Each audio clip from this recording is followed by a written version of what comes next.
Saya itu tidak menggusur, Mas. Saya itu melakukan penataan dan merelokasi para penghuni di Bangli itu ditempatkan, ditata di Rusunawa. Ya. Mereka sebelumnya, jauh sebelum pelaksanaan pembongkaran Bangli sudah kita ajak bicara. Mereka sadar bahwa mereka memang yang ditempati itu bukan tanah hak miliknya, yang ditempati itu adalah akses jalan desa pada saat itu, sehingga sekarang ini mau dikembalikan fungsinya untuk akses jalan.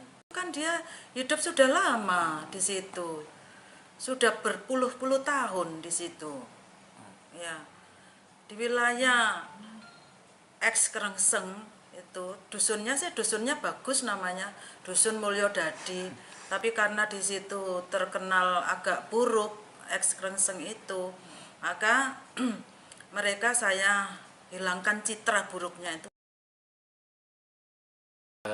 Sebenarnya proses itu sudah lama ya, jadi kurang lebih kita sosialisasi sekitar 6 bulan yang lalu, awal tahun.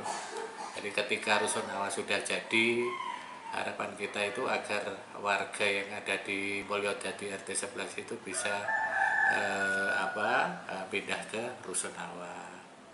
Tetapi dalam perjalanannya memang ketika kita sudah mensosialisasi, warga itu kadang-kadang selalu menunggu dan menunggu apa oleh ganti rugi apa enggak gitu loh. Tapi pada intinya dari pemerintah sendiri kan nggak ada ganti rugi, karena itu termasuk tanah ilegal. Ya alhamdulillah ketika kita sudah menjalankan SOP untuk